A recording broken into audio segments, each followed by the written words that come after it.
ಮೈಸೂರು ಮಂಡ್ಯ ಬಳಿಕ ಬೆಂಗಳೂರಿನಲ್ಲಿ ಮೈತ್ರಿ ಸಮನ್ವಯ ಸಭೆ. ಮೋದಿಯನ್ನ ಹೊಗಳಿದ ಸಿದ್ದರಾಮಯ್ಯ ವಿರುದ್ಧ ವಾಗ್ದಾಳಿ ನಡೆಸಿದ ದೇವೇಗೌಡರು. ಕೋಲಾರ ಕಾಂಗ್ರೆಸ್ ಟಿಕೆಟ್ ಯಾರ ಪಾಲಿಗೆ? ಶ್ರೀನಿವಾಸ್ ಪ್ರಸಾದ್ ಅಳಿಯನಿಗೆ ಕಾಂಗ್ರೆಸ್ ಗಾಳ ಯಾರದು?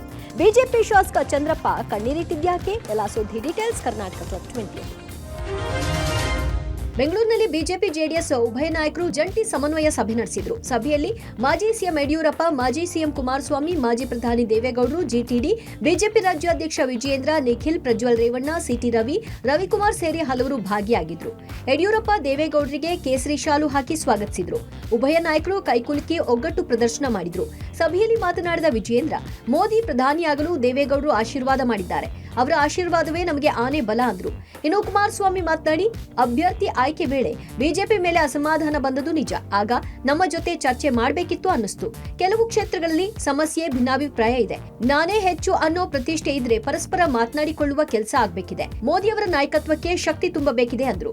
ಯಡಿಯೂರಪ್ಪ ಮಾತನಾಡಿ, ಪ್ರಧಾನಿ ಮೋದಿ, ದೇವೇಗೌಡರು ಇಬ್ರು ನಮ್ಮ ಆದರ್ಶಗಳು. ಇಬ್ರು ವಿಶ್ರಾಂತಿ ಇಲ್ಲದೆ ದೇಶಕ್ಕಾಗಿ ಕೆಲಸ ಮಾಡ್ತಿದ್ದಾರೆ. ಯಾವುದೇ ಶಕ್ತಿ ಬಿಜೆಪಿ ಜೆಡಿಎಸ್ 28 ಕಡೆ ಗೆಲ್ಲುವುದನ್ನ ತಡೆಯಲು ಸಾಧ್ಯವಿಲ್ಲ ಅಂದ್ರು.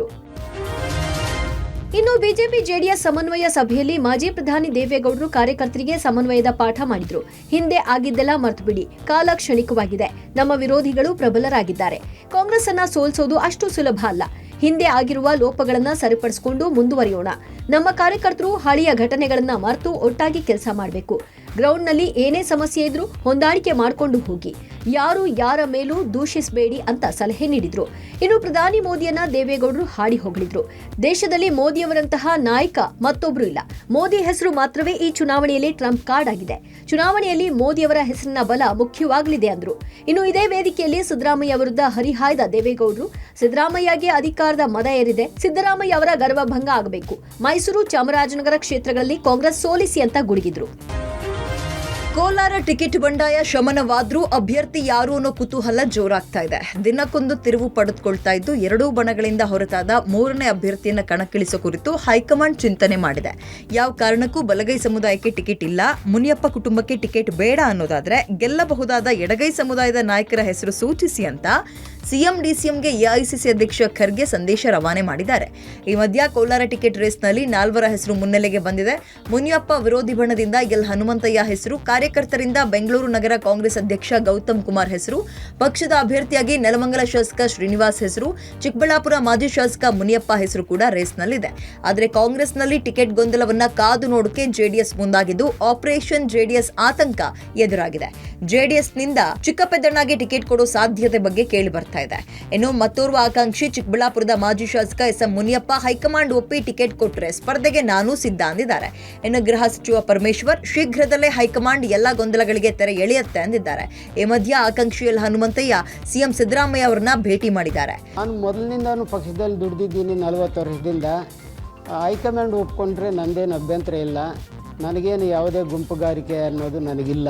ನಮಗೆ ಎಲ್ಲ ಕಾಂಗ್ರೆಸ್ ಪಕ್ಷದಲ್ಲಿರ್ತಕ್ಕಂಥ ಎಲ್ಲ ನಾಯಕರು ನಮಗೆ ಸಪೋರ್ಟ್ ಸಿಕ್ಕುತ್ತೆ. ನನಗೆ ವಿಶ್ವಾಸ ಇದೆ. ನನಗೆ ಬಣಗಳಿಗೂ ನನಗೂ ಸಂಬಂಧನೇ ಇಲ್ಲ. ಇತ್ತ ಕೋಲಾರ ಟಿಕೆಟ್ಗೆ ಪಟ್ಟನ್ನ ಸಚಿವ ಕೆಎಚ್ ಮುನಿಯಪ್ಪ ಸಡಿಲಿಸ್ತಾ ಇಲ್ಲ. ಹೇಳಿದ ಅಭ್ಯರ್ಥಿಗೆ ಟಿಕೆಟ್ ಕೊಟ್ಟರೆ ಗೆಲ್ಲಿಸ್ತೀನಿ. ಕೋಲಾರ ರಾಜಕೀಯದಲ್ಲಿ ನನಗೆ ಅನುಭವ ಇದೆ. ಒಮ್ಮತದ ಅಭ್ಯರ್ಥಿಯಾದ್ರೆ ಎಲ್ಲರೂ ಸೇರಿ ಕೆಲಸ ಮಾಡಬಹುದು ಅಂತ ಪಬ್ಲಿಕ್ ಟಿವಿ ಜೊತೆ ಮಾತಾಡ್ತಾ ಹೇಳಿದ್ದಾರೆ. ನಾವು ಚಿಕ್ಕಬಳ್ಳಾಪುರ ಹಾಗೂ ಕೋಲಾರ ಗೆಲ್ಲಬೇಕು. ಇಬ್ರು ಒಪ್ಪಲ್ಲ, ಬೇರೆ ಕ್ಯಾಂಡಿಡೇಟ್ ಕೊಡ್ತೀವಿ. ಸೋಲಿಲಿ ಗೆಲ್ಲಲಿ ಅಂತ ಕೈ ತೊಳೆದುಕೊಳ್ಳೋದು ಸರಿಯಲ್ಲ. ಎಡಗೈ ಬಲಗೈ ಎಲ್ಲ ಇಲ್ಲ. ಎಲ್ಲ ವರ್ಗದ ಜನ ವೋಟ್ ಹಾಕಿದ್ದಕ್ಕೆ ನಾನು 30 ವರ್ಷದ ಪಾರ್ಲಿಮೆಂಟ್ಗೆ ಹೋಗಿದ್ದೇನೆ. ನಾನು ಹೇಳಿದ ಅಭ್ಯರ್ಥಿಗೆ ಅವಕಾಶ ಕೊಟ್ಟರೆ ಗೆಲ್ಲಿಸ್ಕೊಂಡು ಬರ್ತೀನಿ. ನನ್ನ ಮನಸ್ಸಲ್ಲಿ ಆಘಾತ, ನೋವಿದೆ. ನಾವೆಲ್ಲರೂ ಸ್ವಪ್ರತಿಷ್ಠೆ ಬಿಟ್ಟು ಕೆಲಸ ಮಾಡೋಣ. ಮೂರನೇ ಅಭ್ಯರ್ಥಿ ಬಗ್ಗೆ ನಾನು ಯೋಚಿಸಿಯೇ ಇಲ್ಲ ಅಂದ್ರು. ಲೋಕಸಭಾ ಚುನಾವಣೆ ಸಂದರ್ಭದಲ್ಲಿ ಬಿಜೆಪಿ ಸಂಸದ ಶ್ರೀನಿವಾಸ್ ಪ್ರಸಾದ್ರನ್ನ ತನ್ನತ್ತ ಸೆಳೆಯುವ ಕಾಂಗ್ರೆಸ್ ತಂತ್ರ ಫಲಿಸಿದಂತೆ ಕಾಣಿಸ್ತಾ ಇದೆ. ಅಳಿಯನಿಗೆ ಲೋಕಸಭಾ ಚುನಾವಣೆಗೆ ಟಿಕೆಟ್ ಕೊಡಿಸೋ ಶ್ರೀನಿವಾಸ್ ಪ್ರಸಾದ್ ಪ್ರಯತ್ನ ಫೇಲ್ ಆಗಿದ್ದು, ಹೀಗಾಗಿ ಪಕ್ಷದ ನಡೆಗೆ ಪ್ರಸಾದ್ ಬೇಸರಗೊಂಡಿದ್ದಾರೆ. ಮೈಸೂರು, ಚಾಮರಾಜನಗರ ಕ್ಷೇತ್ರ ಗೆಲ್ಲೋಕೆ ಪ್ರಯತ್ನಿಸ್ತಾ ಇರುವ ಕಾಂಗ್ರೆಸ್ ಇದನ್ನೇ ಬಂಡವಾಳ ಮಾಡ್ಕೊಳ್ಳೋಕೆ ಮುಂದಾಗಿದೆ. ಟಿಕೆಟ್ ನೀಡದಿದ್ರೂ ಪರವಾಗಿಲ್ಲ, ಸೌಜನ್ಯಕ್ಕಾದ್ರೂ ಬಿಜೆಪಿ ನಾಯಕರು ನನಗೆ ಕರೆ ಮಾಡಿ ಮಾತಾಡಬೇಕಿತ್ತು ಅಂತ ಆಪ್ತರ ಬಳಿ ಪಕ್ಷದ ನಡೆಗೆ ಪ್ರಸಾದ್ ಅಸಮಾಧಾನ ವ್ಯಕ್ತಪಡಿಸಿದ್ದಾರೆ. ಇದೇ ಬೇಸರದಲ್ಲಿರುವ ಅವರು ಕಾಂಗ್ರೆಸ್ ಅಭ್ಯರ್ಥಿಗಳನ್ನ ಬೆಂಬಲಿಸೋಕೆ ಕಣಕ್ಕಿಳಿಸೋಕೆ ನಿರ್ಧಾರ ಮಾಡಿದ್ದಾರೆ ಎನ್ನಲಾಗ್ತಾ ಇದ್ದು, ಚುನಾವಣೆ ಹೊತ್ತಲ್ಲಿ ಕಾಂಗ್ರೆಸ್ಗೆ ಬೆಂಬಲ ಕೊಡುವ ವಿಚಾರದಲ್ಲಿ ಸದ್ಯಕ್ಕೆ ಗೌಪ್ಯತೆ ಕಾಪಾಡಿ 15 ದಿನ ಸುಮ್ಮನಿರಿ, ಮತದಾನದ ಕೊನೆ ವಾರದಲ್ಲಿ ನನ್ನ ನಿರ್ಧಾರವನ್ನ ನಮ್ಮ ಅಭಿಮಾನಿಗಳಿಗೆ ಖಚಿತವಾಗಿ ಹೇಳ್ತೀನಿ ಅಂತ ಪ್ರಸಾದ್ ಗುಟ್ಟು ಬಿಟ್ಕೊಡದಂತೆ ಕಾಂಗ್ರೆಸ್ ನಾಯಕರಿಗೆ ಕಟ್ಟಪ್ಪಣೆಯನ್ನ ಮಾಡಿದ್ದಾರೆ ಅಂತ ಮಾಹಿತಿ. ಶ್ರೀನಿವಾಸ್ ಪ್ರಸಾದ್ ಮಾತು ಕೇಳಿ ಕಾಂಗ್ರೆಸ್ ನಾಯಕರು ಖುಷಿಯಾಗಿದ್ದಾರೆ. ಪ್ರಸಾದ್ ಜೊತೆ ನಡೆದ ಎಲ್ಲಾ ಮಾತುಕತೆಗಳನ್ನ ಸ್ಥಳೀಯ ನಾಯಕರು ಸಿಎಂ ಸಿದ್ದರಾಮಯ್ಯ ಅವರಿಗೆ ತಿಳಿಸಿದ್ದಾರೆ. ಚಾಮರಾಜನಗರ ಕ್ಷೇತ್ರಕ್ಕೆ ಕಾಂಗ್ರೆಸ್ ಅಭ್ಯರ್ಥಿಯಾಗಿ ತಮ್ಮ ಹೆಸರು ಘೋಷಣೆಯಾಗ್ತಾ ಇದ್ದಂತೆ ಸುನಿಲ್ ಬೋಸ್ ಅಲರ್ಟ್ ಆಗಿದ್ದಾರೆ. ಎಲ್ಲಾ ನಾಯಕರನ್ನ ಭೇಟಿಯಾಗಿ ಗೆಲುವಿಗೆ ಸಹಕಾರ ಕೊಡ್ತಾ ಇದ್ದಾರೆ. ಇದೇ ಸಂದರ್ಭದಲ್ಲಿ ಬಿಜೆಪಿ ಸಂಸದ ಶ್ರೀನಿವಾಸ್ ಪ್ರಸಾದ್ ಅವರನ್ನ ಭೇಟಿಯಾಗಿರೋದು ಕುತೂಹಲ ಮೂಡಿಸಿತು. ಮೈಸೂರಿನಲ್ಲಿ ಆಪರೇಷನ್ ಹಸ್ತ ಸಕ್ಸಸ್ ಆದಂತೆ ಕಾಣಿಸ್ತಾ ಇದೆ. ಬಿಜೆಪಿ ಸಂಸದ ಶ್ರೀನಿವಾಸ್ ಪ್ರಸಾದ್ ಅಳಿಯ ಕಾಂಗ್ರೆಸ್ ಸೇರ್ಪಡೆ ಫಿಕ್ಸ್ ಆಗಿದೆ. ನಿನ್ನೆಯಷ್ಟೇ ಶ್ರೀನಿವಾಸ್ ಪ್ರಸಾದ್ ಭೇಟಿಯಾಗಿ ಕಾಂಗ್ರೆಸ್ ನಾಯಕರು ಮಾತುಕತೆ ನಡೆಸಿದ್ರು. ಇದರ ಬೆನ್ನಲ್ಲೇ ಬಿಜೆಪಿ ಯುವ ಮೋರ್ಚಾ ರಾಜ್ಯ ಉಪಾಧ್ಯಕ್ಷ ಧೀರಜ್ ಪ್ರಸಾದ್ರಿಗೆ ಕಾಂಗ್ರೆಸ್ ಗಾಳ ಹಾಕಿದೆ. ವಾರದ ಒಳಗೆ ಸಂಸದ ಶ್ರೀನಿವಾಸ್ ಪ್ರಸಾದ್ ತಂಗಿ ಮಗ ಧೀರಜ್ ಪ್ರಸಾದ್ ಕಾಂಗ್ರೆಸ್ ಸೇರ್ಪಡೆಯಾಗಲಿದ್ದಾರೆ. ಸದ್ಯ ಸಂಸದ ಶ್ರೀನಿವಾಸ್ ಪ್ರಸಾದ್ ಜೊತೆಯಲ್ಲಿಯೇ ಧೀರಜ್ ಇದ್ದು ಕಾಂಗ್ರೆಸ್ ಸೇರ್ಪಡೆ ಬಹುತೇಕ ನಿಶ್ಚಿತ ಆಗಿದೆ. ಆದರೆ ಶ್ರೀನಿವಾಸ್ ಪ್ರಸಾದ್ ಕುಟುಂಬಸ್ಥರ ರಾಜಕೀಯ ನಡೆ ಚಾಮರಾಜನಗರದಲ್ಲಿ ಸದ್ಯಕ್ಕೆ ಕುತೂಹಲ ಹೆಚ್ಚಿಸಿದೆ. ಚಿತ್ರದುರ್ಗದ ಬಿಜೆಪಿ ಟಿಕೆಟ್ ಕೈತಪ್ಪಿದ ಹಿನ್ನೆಲೆ ಹೊಳಲ್ಕೆರೆ ಶಾಸಕ ಎಂ ಚಂದ್ರಪ್ಪ ತಮ್ಮ ಮಗ ರಘುಚಂದನ್ ರನ್ನ ಪಕ್ಷೇತರರಾಗಿ ಕಣಕ್ಕಿಳಿಸಲು ಚಿಂತನೆ ನಡೆಸಿದ್ದಾರೆ. ಏಪ್ರಿಲ್ 3ರಂದು ರಘುಚಂದನ್ ನಾಮಪತ್ರ ಸಲ್ಲಿಸಲು ತಯಾರಿ ನಡೆಸಿದ್ದಾರೆ. ಆದರೆ ಈಗಲೂ ಗೋವಿಂದ ಕಾರಜೋಳರನ್ನ ಬದಲಿಸಿ ಮಗನಿಗೆ ಟಿಕೆಟ್ ಕೊಡುವಂತೆ ಆಗ್ರಹಿಸಿದ್ದಾರೆ. ಟಿಕೆಟ್ ಸಿಗದಿದ್ದಕ್ಕೆ ಬೆಂಬಲಿಗರ ಅಭಿಪ್ರಾಯ ಪಡೆಯಲು ಸಭೆ ನಡೆಸಿದ್ರು. ಸಭೆಯಲ್ಲಿ ಮಾತನಾಡಿದ ಶಾಸಕ ಎಂ ಚಂದ್ರಪ್ಪ ಭಾವುಕರಾಗಿ ಕಣ್ಣೀರಿಟ್ರು. ಇಂತಹ ಸ್ಥಿತಿ ಬರುತ್ತೆ ಅಂತ ಅಂದುಕೊಂಡಿರಲಿಲ್ಲ. ಭೋವಿ ಸಮಾಜದವರು ಬೆಂಬಲಿಸದಿದ್ರೆ ಸಿಎಂ ಆಗ್ತಿದ್ರಾ ಅಂತ ಬಿಎಸ್ವೈ ವಿರುದ್ಧ ಗುಡುಗಿದ್ರು. ಬಿಎಸ್ವೈ ಬಿಜೆಪಿ ಬಿಟ್ಟು ಬಂದಾಗ ಯಾರೂ ಜೊತೆಗೆ ನಿಲ್ಲಲಿಲ್ಲ. ಅವರೊಂದಿಗೆ ಇದ್ದದ್ದು ನಾವು ಮಾತ್ರ. ಅವರನ್ನ ತಂದೆಗಿಂತ ಹೆಚ್ಚು ನಾನು ನಂಬಿದ್ದೆ ಅಂದ್ರು. ಇನ್ನು ರಘುಚಂದನ್ ಮಾತನಾಡಿ, ನನ್ನ ತಂದೆ ಬೆಂಬಲಿಗರು ಕೈಗೊಂಡ ನಿರ್ಧಾರಕ್ಕೆ ಬದ್ಧ. ನನ್ನನ್ನ ಯಾರೂ ಸಹ ತಡೆಯಲು ಸಾಧ್ಯ ಇಲ್ಲ ಅಂದ್ರು. ಇನ್ನು ರಾಯಚೂರಿನಲ್ಲಿ ಟಿಕೆಟ್ ವಂಚಿತ ತಿಪ್ಪರಾಜು ಹವಲ್ದಾರ್ ಕಾರ್ಯಕರ್ತರೊಂದಿಗೆ ಸಭೆ ನಡೆಸಿದ್ರು. ಸಭೆ ಬಳಿಕ ಹವಲ್ದಾರ್ ಹುಲ್ಟಾ ಹೊಡೆದ್ರು. ಬಿವಿ ನಾಯ್ಕ್ಗೆ ಕೊಟ್ರು ಸರಿ, ಅಮರೇಶ್ವರ ನಾಯ್ಕ್ಗೆ ಕೊಟ್ರು ಸರಿ. ಹೈಕಮಾಂಡ್ ಯಾರಿಗೆ ಟಿಕೆಟ್ ಕೊಟ್ರು ಕೆಲಸ ಮಾಡಲು ಸಿದ್ಧ ಅಂದ್ರು.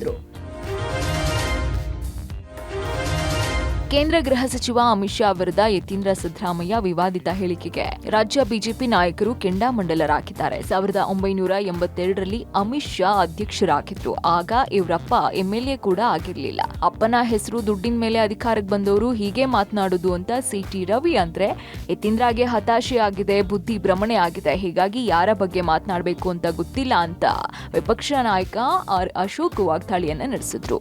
ಇನ್ನು ಕೆಟ್ಟ ಭಾಷೆ ಬಳಕೆ ಮಾಡಿ ಪ್ರಚಾರ ಗಿಟ್ಟಿಸೋ ಸಾಲಿಗೆ ಇವರು ಸೇರಿದ್ದಾರೆ ಅಂತ ಮಾಜಿ ಸಿಎಂ ಸದಾನಂದ ಗೌಡ ಕಿಡಿಕಾರಿದ್ದಾರೆ.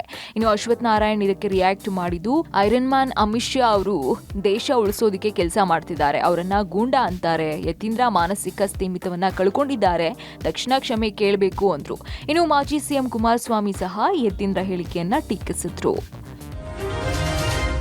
ಸೂಕ್ತ ದಾಖಲೆಗಳು ಇಲ್ಲದೆ ಸಾಗಿಸ್ತಾ ಇದ್ದ 2 ಲಕ್ಷ ರೂಪಾಯಿ ನಗದನ್ನ ದೊಡ್ಡಬಳ್ಳಾಪುರ ತಾಲೂಕಿನ ಹುಲಿಕುಂಟೆ ಚೆಕ್ ಪೋಸ್ಟ್ನಲ್ಲಿ ವಶಕ್ಕೆ ಪಡೆಯಲಾಗಿದೆ.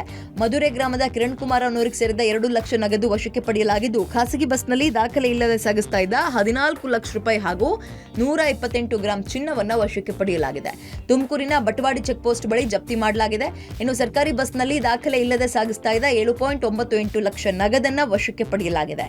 ಬೆಳಗಾವಿ ಜಿಲ್ಲೆಯ ಖಾನಾಪುರ ತಾಲೂಕಿನ ಕಣಕುಂಬಿ ಚೆಕ್ ಪೋಸ್ಟ್ನಲ್ಲಿ ಜಪ್ತಿ ಮಾಡಲಾಗಿದ್ದು, ಇನ್ನು ಸಮರ್ಪಕ ದಾಖಲೆಗಳಿಲ್ಲದೆ ಸಾಗಿಸ್ತಾ ಇದ್ದ 2 ಲಕ್ಷ ರೂಪಾಯಿ ನಗದನ್ನ ಚುನಾವಣಾಧಿಕಾರಿಗಳು ವಶಕ್ಕೆ ಪಡೆದಿದ್ದಾರೆ. ದೊಡ್ಡಬಳ್ಳಾಪುರ ತಾಲೂಕಿನ ಹುಲಿಕುಂಟೆ ಚೆಕ್ ಪೋಸ್ಟ್ನಲ್ಲಿ ಸೀಸ್ ಮಾಡಲಾಗಿದೆ. ಧಾರವಾಡದ 3 ಚೆಕ್ ಪೋಸ್ಟ್ಗಳಲ್ಲಿ ಒಟ್ಟು 6,85,000 ರೂಪಾಯಿ ಜಪ್ತಿ ಮಾಡಲಾಗಿದ್ದು, ಕುಂದಗೋಳದ ಶಿರವಾಡ ಚೆಕ್ ಪೋಸ್ಟ್ನಲ್ಲಿ 2 ಲಕ್ಷ, ಸಂಗಟಿಕೊಪ್ಪ ಚೆಕ್ ಪೋಸ್ಟ್ ಬಳಿ 1 ಲಕ್ಷ, ಕೃಷಿ ವಿವಿ ಚೆಕ್ ಪೋಸ್ಟ್ನಲ್ಲಿ 3,70,000 ವಶಕ್ಕೆ ಪಡೆಯಲಾಗಿದೆ.